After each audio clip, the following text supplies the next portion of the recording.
Hi everyone! Today is nasa bahay lang kami ng mga bata since late na din sila nagising kasi sila tita pumunta ng hospital dahil kailangan ni Lola magpa-check up sa tenga niya. And while na nagpe-play si Unji, nasikaso ko muna yung mga dadalhin ko or ilalagay ko sa luggage. As you can see, may mga dala talaga akong chipstar dyan kasi ang sarap talaga ng chipstar, yung to the point na hindi ako magsasawa bumili talaga or kumain. Bumili din pala ako dito ng hair cup para dadalhin ko dun sa bahay sa Pilipinas. Ayan, pinapakita ko pa dyan yung chipstar. Yan yung favorite ko, yung red, yung bilhin nyo kasi hindi siya ganun kaalat. Since matagal pa naman yung expiration niya. And ito yung hand carry luggage ko, yung purple ko, and gamit na talaga yan. And then, bandang 4 PM, hinatid kami dyan ni Mami papunta sa Comeda's Coffee Shop kasi nag-promise din ako kay Cedric na bago kami umuwi ng Pilipinas is kakain kami sa Comeda Coffee Shop kasama yung girlfriend niya. Actually, ilang beses na din ako nakakain dito, parang 4 times na din kasi nung nagpupunta ako dito sa Japan,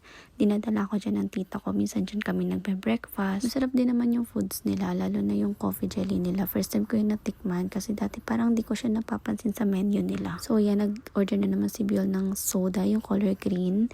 And then kay Drek, yung cocoa drinks nila. Tapos, ito yung coffee jelly. And then, ayan, may free na nuts. Ang sarap nito. Bibili sana ako, kaya lang naisip ko, meron naman sa Pilipinas na garaya. And ayan yung mga in-order namin. Yung fries sa may nuggets or karage ba yun. Tapos, mga dessert. Kasi hindi sila kakain ng heavy meal. Ewan ko sa mga batang yan, tuwing kakain kami sa labas, hindi talaga heavy meal yung in-order nila. After namin kumain, dumiretso kami sa Yutaka or drugstore dito sa Japan. Ang daming makeup, mapapabili ka talaga, pero pinigilan ko yung sarili ko kasi ang dami ko na ding lipstick or makeup sa bahay na galing dun sa Korea.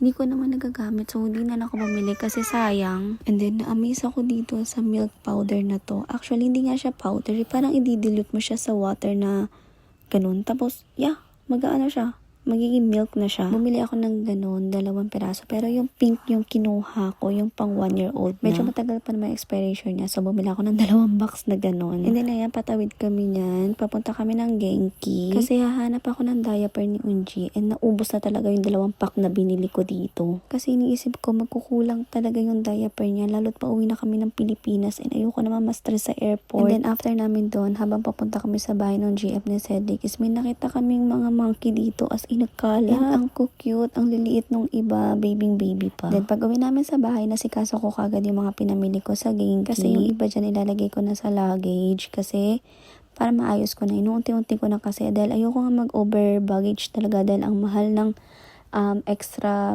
bayad dun sa airport. Medyo nadala na talaga ako kasi last na uwi namin ni Q, nag-over baggage talaga kami and ang mahal ng binayaran namin sa airport. So, ayun, natuto na ako, nag-extra baggage na lang ako habang hindi pa naman namin flight. Na binayaran ko siguro mga nasa 3,000 pesos, mga ganun. Parang nasa 20 kg ata yun. Pero okay lang, at least makakabili pa ako ng iba kong pasalubong. So, yun lang. Thanks for watching!